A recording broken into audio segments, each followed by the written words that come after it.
கருமேகம் போல நீர் இல்லை, அலைக்கடல் அடங்குமோ? அதிகார குரலுக்கு எப்போதும் நீரின் வீழ்ச்சி நீதானே. உன்னை நீந்தி கடக்க முடியாதே ஒரு பனித்துளி, அது எரிமலை அணைத்திடுமா?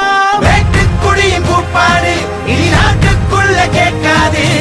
இன முகவரி அது இனி விழித்திறந்திடுமே. வேட்டுக்குடியின் கூப்பாடு இனி